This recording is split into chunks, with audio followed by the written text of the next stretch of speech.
국내 신종 코로나 바이러스 감염증 1일 신규 확진자 수가 23일 만에 100명 아래로 뚝 떨어졌다. 신규 완치자 수는 3일째 확진자 수를 넘으면서 완치자를 뺀 순확진자 수는 3일 동안 내리막길을 타고 있다. 이 속도를 유지하면 빠르면 1에서 2달, 늦어도 2에서 3달 내에는 국내 유행이 거의 종식될 것으로 보인다. 다만 유럽 등 해외 상황이 복병이다. 이에 따라 치료제와 백신이 나온 후에야 전 세계적인 코로나19 종식 선언이 나올 가능성이 있다.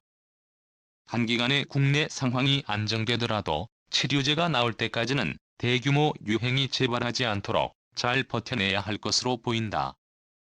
순 확진자 수가 0이 돼야 사실상 국내 코로나19 유행 사태는 종식된다.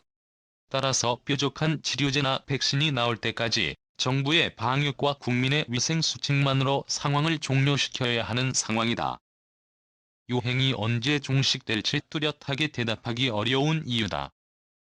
16일 국내 의료계 한 관계자는 아직 국내 위험 요소들이 산재돼 있고 유럽 등에서 우리보다 뒤늦게 확산세가 커지고 있는 만큼 외부 위험 요소도 함께 불어나고 있다며 결국 백신이나 치료제가 나올 때까지 버틸 수밖에 없는 상황이라고 말했다.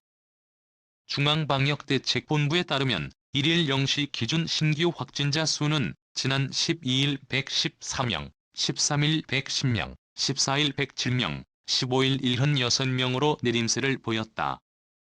같은 기간 신규 완치자는 45명, 177명, 204명, 120명으로 3일째 확진자 수를 넘고 있다.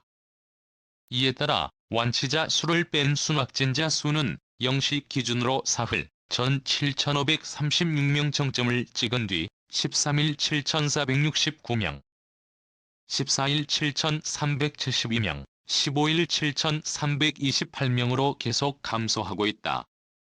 단순 계산하면 이 같은 속도로 하루 신규 완치자 수가 확진자 수보다 100명 정도 많다고 쳤을 때 앞으로 순확진자 수는 약 2에서 3달 후 거의 사라진다. 앞으로 완치자가 대거 나올 가능성이 높기 때문에 이 시기는 더욱 앞당겨질 수 있다. 그러나 유럽 정세가 복병이다. 우리나라는 이탈리아와 스페인을 포함해 유럽 6개국에 대한 특별 입국 절차를 시행하고 있지만 빈틈이 생길 가능성이 언제든지 있다. 이탈리아의 경우 14일 확진자 수가 하루 새 20% 급증해 21,157명을 기록했다. 스페인도 확진자 수가 368명 증가해 6,391명으로 우리나라를 뒤따라오고 있다. 사망자도 전날보다 크게 늘어 1,400명을 넘어섰다.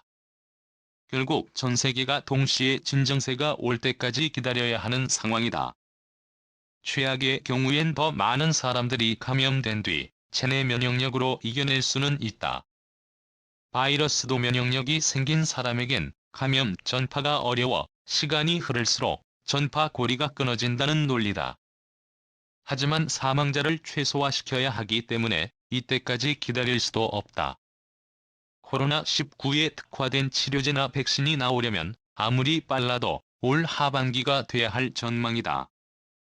현재 다국적 제약사 길리어드가 임상 중인 렘데시비르가 개발 속도가 가장 빠른 축이다. 길리어드 측은 앞서 홍콩 언론과 인터뷰에서 5월쯤 임상 결과가 나올 것으로 예상했다. 임상에서 실패할 경우 치료제가 나올 시기는 더욱 늦춰진다. 의료계 관계자는 결국 현재 유행 상황 수준을 최대한 낮추면서 이를 유지하는 게 관건이라며 이젠 전 세계인이 스스로 방역에 최선을 다해야 하는 시점이라고 강조했다.